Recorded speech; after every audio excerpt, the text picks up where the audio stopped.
بعد وفاة حبيبة الشماع، آخر ما قالت فتاة الشروق بعد القفز من أوبر التفاصيل الكاملة.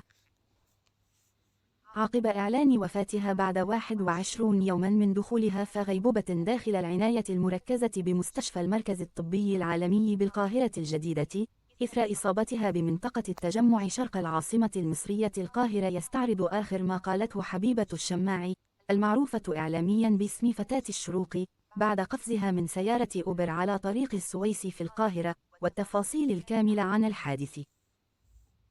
أصدرت وزارة الداخلية في وقت سابق بيان بخصوص حادث فتاة الشروق بعد القفز من سيارة بطريق السويس في القاهرة، جاء فيه أنه تبين أنه تبلغ لقسم شرطة الشروق بمديرية أمن القاهرة من أحد المستشفيات بوجود مصابة بجروح بالرأس واضطراب بدرجة الوعي ولا يمكن استجوابها.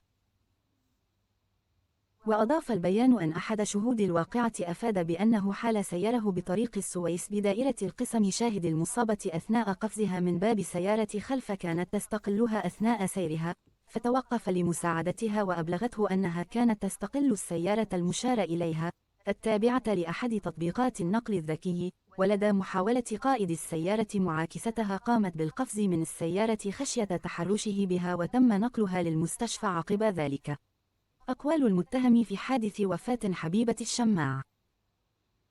وذكر بيان الداخلية أنه تم تحديد وضبط السائق المتهم في حادث فتاة الشروق، وتبين أنه له معلومات جنائية، مقيم بمحافظة الجيزة. بمواجهته أقر أنه حال قيامه بغلق نوافذ السيارة ورش معطر فوجئ بقيام المذكورة بالقفز من السيارة، فقام باستكمال سيره ولم يتوقف خشية تعرضه للإيذاء، وتم اتخاذ الإجراءات القانونية. التحريات. سائق أوبر حاول خطفها. توصلت تحريات المباحث إلى أن سائق أوبر حاول خطف حبيبة الشماع لدى توصيل لها، وفتحت أبواب السيارة وقفزت وأصيبت بنزيف داخل.